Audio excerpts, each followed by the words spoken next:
کام ہے غلام ہے رسول کے غلام ہیں، غلامی رسول میں موت بھی قبول ہے۔ استغفر اللہ، آپ نے تو یہ سن ہی لیا ہوگا، چلیں آپ پھر ایک اور آیت بھی سن لیجئے۔ کسی بھی انسان کے لیے جائز نہیں کہ اللہ اسے الکتاب دے، یعنی حکم و نبوت دے، اور پھر وہ لوگوں سے کہے کہ تم اللہ کے سوا میرے غلام بن جاؤ، بلکہ وہ کہے گا تم رب والے بن جاؤ، اس وجہ سے کہ تم الکتاب کی تعلیم دیتے ہو اور تم الکتاب سے درس دیتے ہو۔ کوئی بھی نبی تو اپنا غلام نہیں بناتا، وہ تو یہی کہتا ہے کہ خدا کا غلام بن جاؤ، اللہ کا غلام بن جاؤ، وہ تو یہی کہے گا، کیونکہ ایک اور آیت میں ہے کہ ان اللہ ربی و ربکم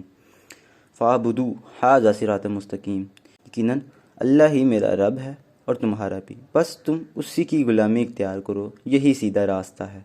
نبی نے تو یہ کہہ دیا ہے کہ اللہ کی غلامی اختیار کرو، نبی نے یہ نہیں کہا کہ میرا غلام بن جاؤ، اس کا غلام بن جاؤ، اس نے یہی کہا ہے کہ اللہ کا غلام بن جاؤ۔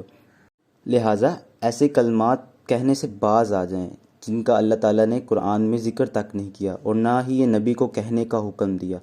کیونکہ آپ کے آیات تو آپ کے سامنے ہیں، آپ خود ملاحظہ کیجئے، کیا وہ نبی اپنا غلام بنائے گا کیا؟